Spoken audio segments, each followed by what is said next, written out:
Good morning, students. Civics Lesson 3 Government. And this is the part 2 of the lesson Government. In the previous session, we have completed up to the topic levels of the government, that is in page number 213. And in today's session, we will start with the next topic, types of government. In the previous session, we studied about what is meant by government. Government means a body, an institution, or a group of people who take decision about how to manage the affairs of the country. And we also studied about the need for a government and the duties of the government. The functions of the government includes making laws, maintaining law and order, to protect the people, providing facilities, social justice, and rescue and relief during calamities. We also studied about the levels of the government, which includes the local level, state level, and national level. So can you recall, children? So all these topics you would have studied for your second unit test. In today's session, we will study about the types of government, which includes the monarchy system, dictatorship, and democracy. And we will study about the universal adult franchise, which means all citizens who are 18 years and above are free to vote irrespective of caste, education, religion, color, and economic condition. And next we will study about women's suffrage movement. So it is the women's right to vote in political election. So this movement aims for the rights of the women to vote in political election. And then we will study about the struggle against apartheid. Apartheid means it is a system where people are divided based on race, color, gender, etc. So we will cover all these topics in today's session. Types of government.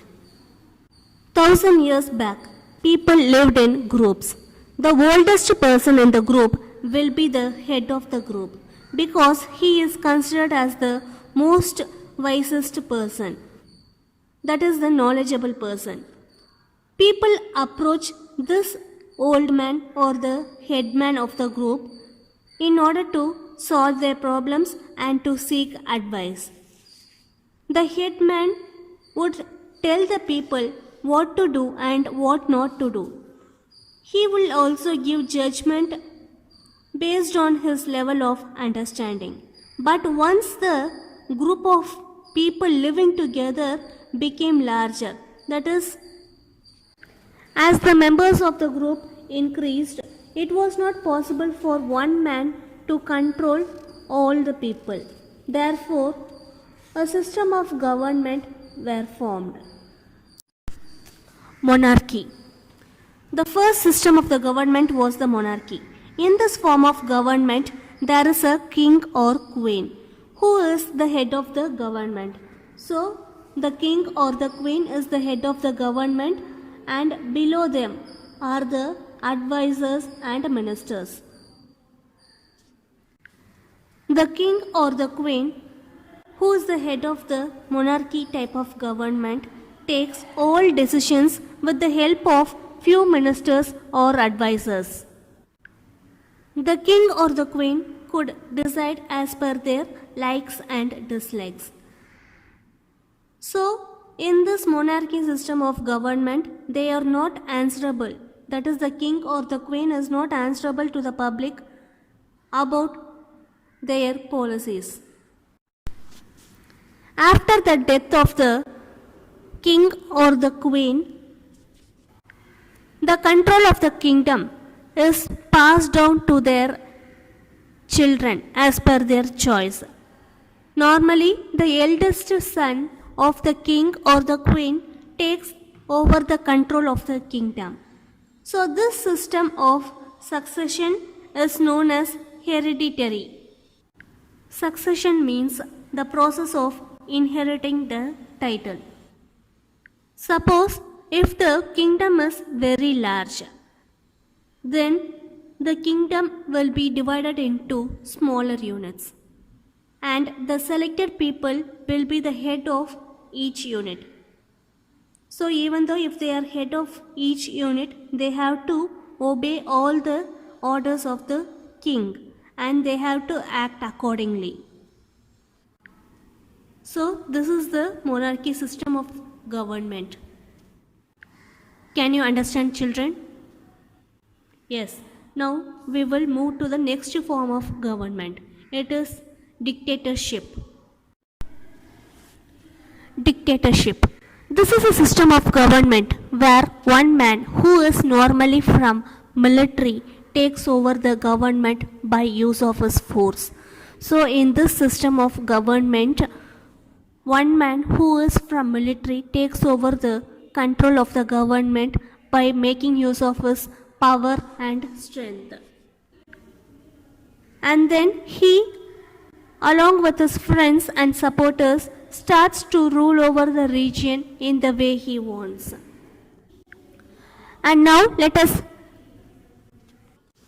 look at the example of the dictatorship form of government. Adolf Hitler.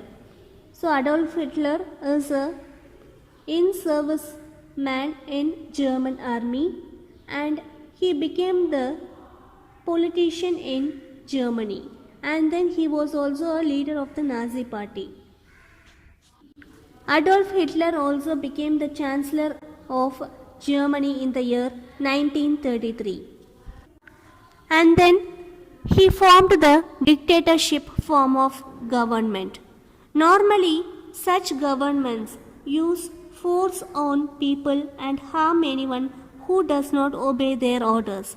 So this dictatorship form of government use force on people. That is, the leader provides severe punishment to the people and they behave very harshly if the people do not obey to their orders.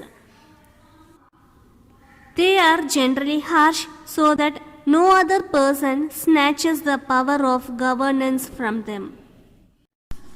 So the people living under the monarchy and the dictatorship form of the government have to obey their leader without asking any questions. And they have no control over the person who rules over them. So whatever they say, we have to obey, or else a strict punishment will be provided to the people. For example, consider in your class, if the toughest and strongest child becomes the leader of your class, then what will happen? That child will behave the way he likes and he will never listen to anyone in the class. Isn't it? He would beat others, force them to obey him, take away their things, and he will behave the way he wants. So therefore, no one would be happy in the class in such situation. So therefore, the most intelligent and sensible child in the class will be made as the leader of the class. Democracy. Democracy is a form of government where the people elect their leaders. Consider in large countries where the population is very high. In such situation, it is not possible to have one leader. So one leader cannot rule over the whole country. So therefore, the whole country is divided into number of regions, and in each region people elect their own leaders. And these leaders are also called as the representatives. So the elected leaders are called as the representatives. These elected leaders or the representatives sit together and they form the government. So this system of government is called as the representative democracy, because the representatives who are elected by the people form the government. These elected representatives make laws, rules, and ensures that all works well in the region. After a fixed time, if the people feel that the selected leaders did not do their job properly, or if they do not work for the welfare of the people, then the people have rights to change their leader. So this type of government where the people elect their own leader are called as democratic form of government. Universal adult franchise. In many countries, people made rules as to who can vote and who cannot vote. So there is a discrimination on who can vote and who cannot vote, and all the people of that country are not given rights to vote. Only some people are given the rights to vote. So therefore this means everyone in that country are not treated equally, and such democracies, that is such form of government, are not pure democratic form of government. So a country where all the adult citizens are given the rights to vote is said to be following the principle of universal adult franchise. So universal adult franchise refers that all citizens who are 18 years and above are free to vote irrespective of caste, education, religion, color and economic condition. In India, every adult citizen who are 18 years and above have the rights to vote. This is the best form of democracy. In India, equal rights are provided to all the citizens, which means there is no discrimination against any person based on caste, race or religion. And therefore, a rich or a powerful person cannot ill-treat, insult or exploit the weak and the poor ones. And thus, India is said to follow the democratic form of government. Women's suffrage movement. Under this topic, we are going to study about women's right to vote in political election. Governments like European government and American government, who were calling themselves as democratic country, did not provide equal rights to their citizens to vote. They did not allow the women to vote. They believed that women are inferior to men. That is, they believed that women are not equal to men in thinking and working. So therefore the women protested against such discrimination. A movement for equality started in America in the year 1848. During the First World War, where men went out to fight, women were called into work in factories. So women were called to work in factories, and there they proved themselves that they are equal to men. Gradually, after a long struggle, government gave women the right to vote as equal citizen. In America, women got their voting right in the year 1920. But in our country, India, it is one of the country where even in the first general election itself, the principle of universal adult franchise was adopted. That is, from the very first general election itself, the citizen of the country, our India, were given the equal rights to vote.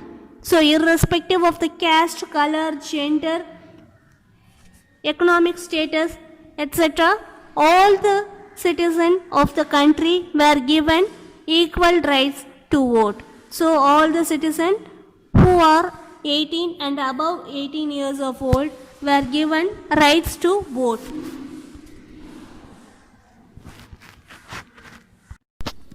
The struggle against apartheid.